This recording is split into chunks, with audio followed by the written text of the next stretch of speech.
Good morning. I'm Mayor Browne, and in the hopes of getting some information out to people and let them see a little bit about what's going on through the city and throughout the city, we're going to be making these videos at least a couple times a week, more often if we get a good response on it. One of the worst things that can happen during these types of events is people not having the information. It's scary when you don't know what's going on, so we're going to work on trying to get as much information out to people so it'll quell rumors and people will have an understanding of where we are in the process and where we're going to go from there. So to start out with, I'm going to talk a little bit about social distancing, and that is something we want everybody to do. We encourage it. Stay 6 feet away from people if you have to get out. Our recommendation is don't get out if you don't have to. And I'm going to show you a little bit about why that's so important. And it goes with, if one person infects 2.5 people, you guys are going to have to forgive my writing. It's really, really bad. You probably can't read it. But in 30 days, that equals 400 people infected. If you cut that number in half, and it's one person to 1.5 people, 1.25 people, that number becomes 30. So 30 versus 400. It's a no-brainer. If you can social distance, do it. If you can stay home, do it. The more people we have doing the social distancing, the closer we come to this number as opposed to that number. And why that's important is, you've heard the term flattening the curve, okay? If you don't know what that means, it means it's trying to keep from having a concentration of patients at one time versus that same number of patients spread out over a longer period of time. But for instance, if you had 200 people infected at one time, okay, that puts a strain on the medical community, puts a strain on all of the resources and everything else. If we can flatten that curve by using the social distancing, you can have that same 200, but it comes out, 10 here, 10 here, 10 here.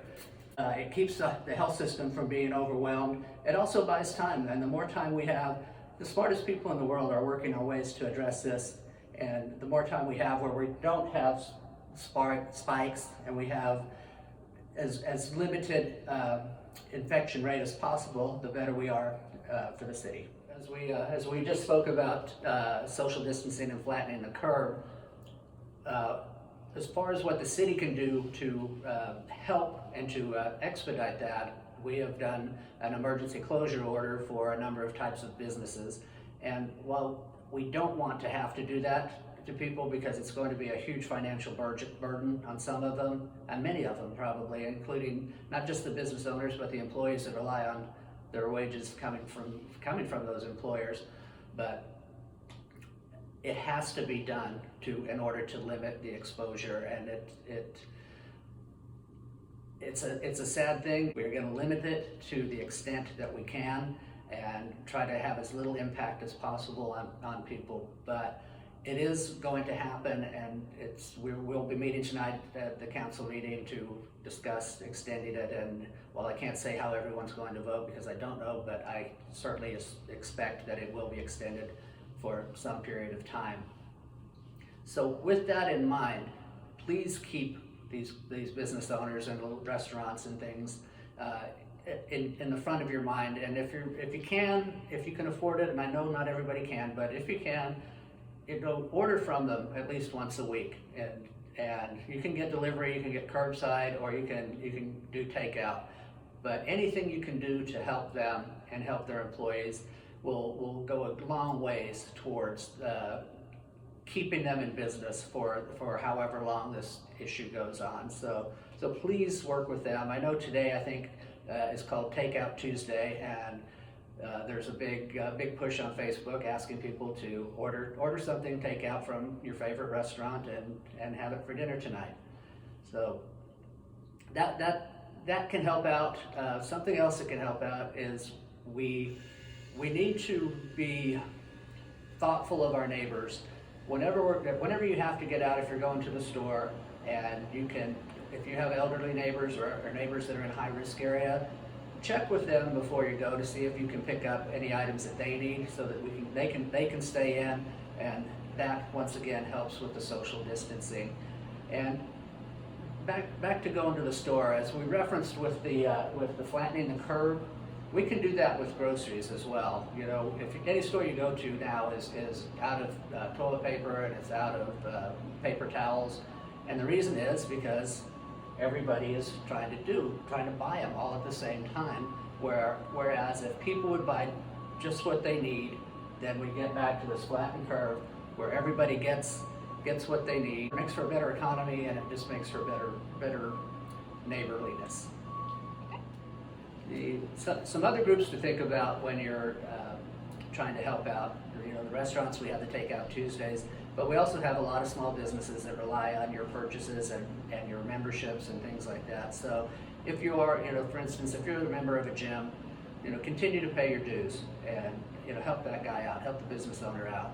Also, something that you can, a really good idea if you can do it, and once again, this is if you can afford it, and I understand that a lot of people can't, but those that can, you know, go online to these stores and buy a gift certificate or buy something that they'll curbside deliver to you.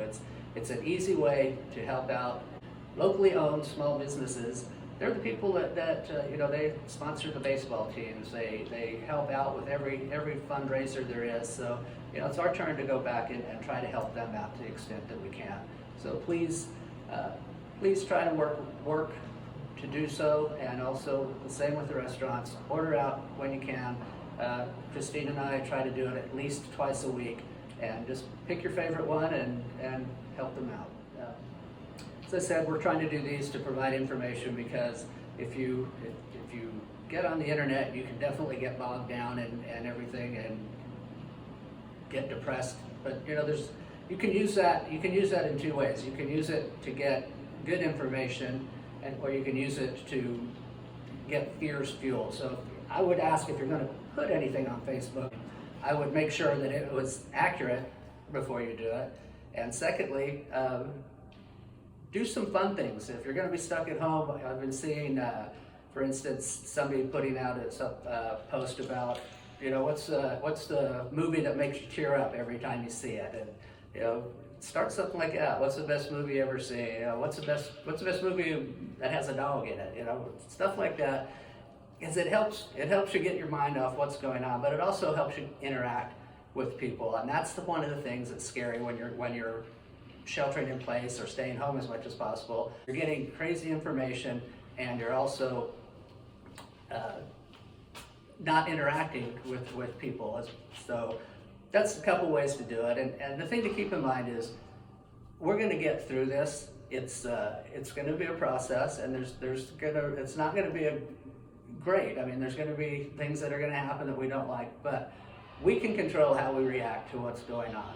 And we need to keep that in mind, and we need to do the things we can that help keep the community together and working as one, instead of partaking in things that tend to divide us and scare us. So, as I said, we're going to be doing a few of these a week at least, and until then, thank you for listening.